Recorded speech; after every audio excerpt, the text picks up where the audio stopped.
Interim সরকারের 2 বছরে জুলাইয়ের গ্যাজেটভুক্ত যারা হয়েছিল আমাদের কোনো জানা মতে কিন্তু আমরা এই গ্যাজেটভুক্ত হওয়ার চিন্তা আমাদের কোনো নেতাকর্মীদের মাথায়ও ছিল না।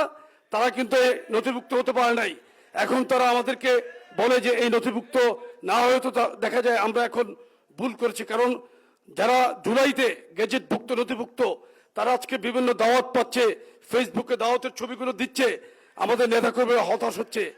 আমার মনে হয় মুক্তিযুদ্ধ 1971 সনের মুক্তিযুদ্ধ এবং রাজাকারের মধ্যে যেরকম মুক্তিযুদ্ধের তালিকায় যেমন ভুয়া মুক্তিযোদ্ধা ঢুকেছে, জুলাইয়ের এই তালিকায় অনেক ভুয়া জুলাই যোদ্ধা ঢুকে গেছে। 2024-এর 9 জুলাই বাংলাদেশ জাতীয়তাবাদী যুবদলের আংশিক কমিটি ঘোষণা হওয়ার পরই বাংলাদেশে কোটা বিরোধী আন্দোলনের যে উত্তাল সময় শুরু হলো, সেখানে আমরা 14-15 তারিখেই বুঝতে পেরেছিলাম যে ফ্যাসিস্ট আওয়ামী সরকার সম্পূর্ণ আন্দোলনটি বিএনপির দিকে চাপিয়ে দিবে। আমরা 15 তারিখ রাত থেকেই কিন্তু আমাদের বাড়িঘর ছেড়ে দিলাম। 16 জুলাই প্রত্যেকটি নেতাকর্মীদের টার্গেট করে তারা আমাদের বাড়িঘরে পুলিশ হামলা শুরু করলো। এই পরিপ্রেক্ষিতে 16 জুলাই প্রথম ছাত্র হত্যা হলো। আমরা পরের দিন গায়েবানা জানাজায় অংশগ্রহণ করলাম। এরপর 18 জুলাই কারফিউ, 18 জুলাই আমরা ঢাকা শহরে রাজপথে নামলাম। আমি সরাসরি মালিবাগ, মৌচাক, শান্তিনগর, কাকরাইল, বেইলি রোড প্রত্যেকটি এই সমস্ত এলাকায় সারাদিনব্যাপী মিছিল করেছি। এখানে একজন উপস্থিত আছেন আবু তাহের ভাই, ওদিন আমাদেরকে রাস্তায় দেখেছিলেন।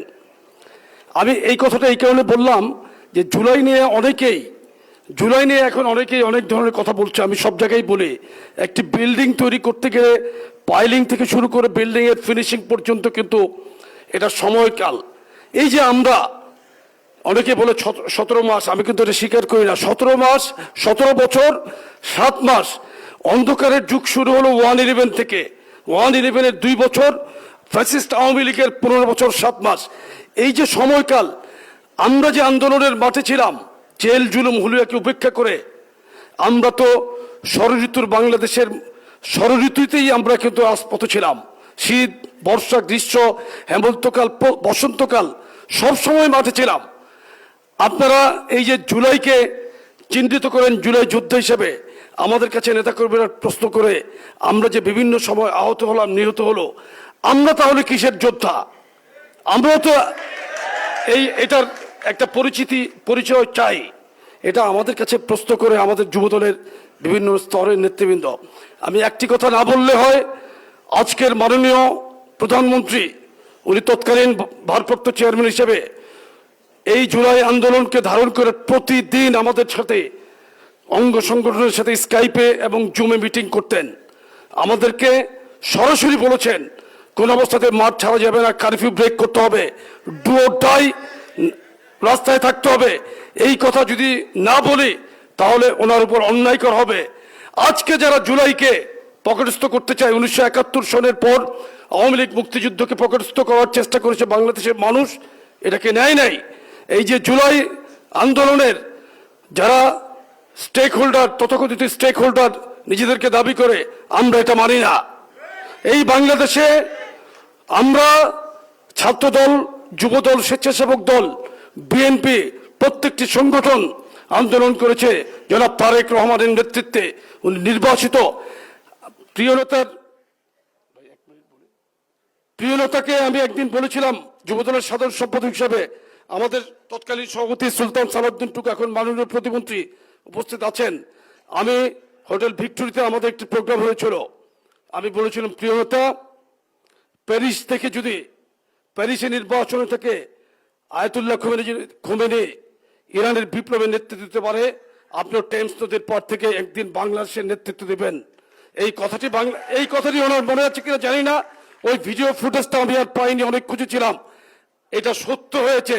সুতরাং আমি শুধু মাননীয় প্রধানমন্ত্রীর কাছে একটি অনুরোধ রাখছি, সেটা হলো জুলাইয়ের আন্দোলনের আগে আমাদের যারা নিহত হয়েছেন, পঙ্গু হয়েছেন, বিভিন্নভাবে ক্ষতিগ্রস্ত হয়েছেন, তারা কিন্তু এই যে জুলাইয়ের ইন্টারিম সরকারের 2 বছরে জুলাইয়ের গ্যাজেটভুক্ত যারা হয়েছিল, আমাদের কোনো জানা মতে কিন্তু আমরা এই গ্যাজেটভুক্ত হওয়ার চিন্তা আমাদের কোনো নেতাকর্মীদের মাথায়ও ছিল না।